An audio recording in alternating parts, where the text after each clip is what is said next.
Oh, I think one of the best things we can do as a local show, connect you with the places and really the people who are also local here. Certified Transmission has been a part of our show for years. These visits are about answering the questions that you have about your car. And Amanda Fink joins us this morning. Good to see you, Amanda. Hi, good to see Welcome you guys back. too. Yeah. I know, thank you. It's been a while since I got It to be has on. been a while, yeah. He let you swing in. He's probably out of town, isn't he? No. Yes. Well, I was That's when I get celebrating She an runs- anniversary. It's so funny. I said, I Peter, say where are he- you going? He he goes, I don't owns- know. My wife planned it. Yeah, Talks about your exactly. mom planned the trip, and he's like, I'm just going. Yeah, he owns the company, I run it. Right. So She's he can be gone. the brains right here. Let's get to this first question. Marty's up first. Marty says, I hear a scraping noise in the front of my 2006 Chrysler Sebring Touring when I turn in either direction. Any idea what that could be?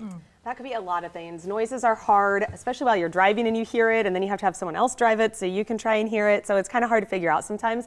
Hopefully, like the easiest thing it could be is inside your fender, inside your fender or your bumper, there's like these plastic clips that like keep part of it together. If those clips fall out, then maybe it's just something loose is under there, and that's like the easiest thing to fix. So hopefully it's that. It could also be something with wheel bearings or brakes. Lots of times you hear brake noises while you're turning first rather than when it's all the time. So obviously if it's not something that looks like it's loose with the fender, then probably need to get it to a repair shop because you don't want to just start throwing parts at the thing. Yeah, and you don't diagnose things over the phone either. It's No. making this sound like a Yeah. do you know what that is? Yeah, Can you fix that? those are kind of tough. Yeah. So hopefully it's nothing major, but again, brakes can kind of be tricky. It could be wheel bearings, axles, and like wheel bearings and axles and stuff, like those are almost a little bit of like a safety thing too. You don't want it to leave you stranded somewhere. So I love the idea, though, of not throwing money at parts when you don't know for sure that that's what the problem is. And I think for a lot of us, that's a concern. Like, am I going to spend a ton of money before I even get to the real issue here? But that's your approach at Certified Transmission. I is know, always and it's know it frustrating. first. Yeah, and it's frustrating because you don't want to spend money to get it diagnosed, but you want to get it diagnosed right. Yeah. I mean, it's so hard to know, like, I got to drop it off and spend money for them just to tell me what's wrong, but you'd rather know what's wrong than to keep guessing. No, I get it. I get it. Ed is up next, and he writes, can I switch from synthetic oil to a blend half and half in my 2014 Chevrolet Equinox? It has about 50,000 miles on it and has not been driven hard. Yes, great question, because anyone would want to know this, is that you can switch between a full synthetic or a half and half synthetic on your engine. It won't cause any sort of issues, as long as you're making sure that it follows your oil specifications. So like on his Equinox, because it's a GM, they've got something called Dexos that you have to use, but I mean, any place that changes oil and stuff should know that. But yeah, you can switch back and forth and it doesn't cause a problem.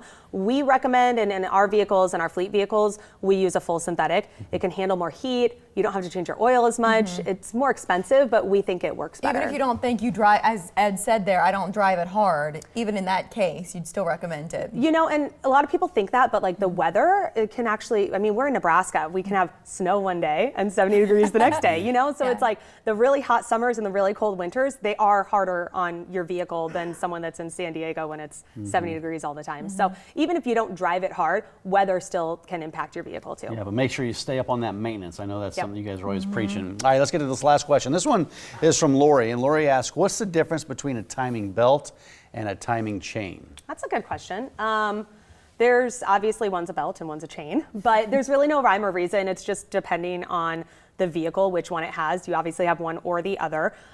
Chains tend to last a little bit longer. And if either one of them breaks, it can definitely cause some damage to your vehicle. So if you're somewhere and they're saying that the rubber belt or something like that is starting to get some cracks in it, you can certainly always ask them if you want to see the cracks. I mean, we do that all the time. If your transmission's leaking and you want to see where it's leaking from, come on back, we'll show you, because we're not going to try and sell you something you don't need. And likewise, all the other shops should be the same.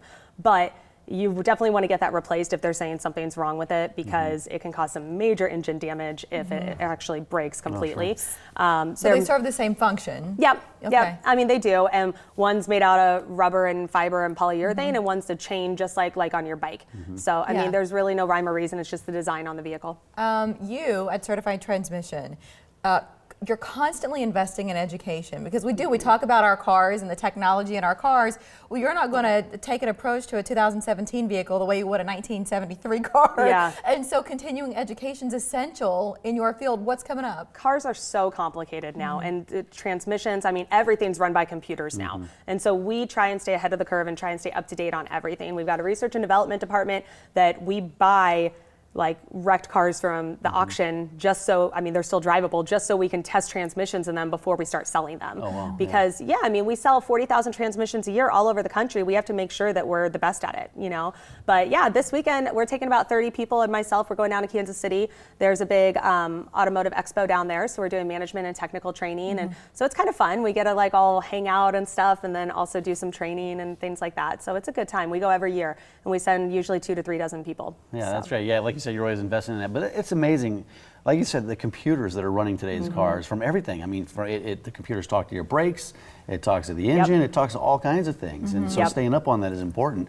Do you feel like you guys are kind of computer gurus now? Like, because there's a fine line between, I think we're awesome, but there's a fine line between like Schrock Innovations sure are. and certified transmission. yeah, I mean, you've got to be ahead of the game on all of this stuff. So yeah, we definitely try to be. We go to some of these expos and it's like, Yeah. oh, we already know all that. Well, I think it's one thing to be number one, to stay that way, to protect that reputation. Yep. It takes even more work, which to me, and the story about how Certified Transmission came to be and what they're doing now in Omaha and across the Midwest is just incredible. So we always love having Amanda, Peter here online at certifiedtransmission.com. Thank you and safe Thank travels you. down the Thanks, Kansas Amanda. City. Yeah, Thank good to see you. And your question could be featured during our next visit with the crew from Certified. A few ways to get those questions to us. Email talkback@omahamorningblend.com or leave questions on our Facebook wall. But the hub for all of it is omahamorningblend.com.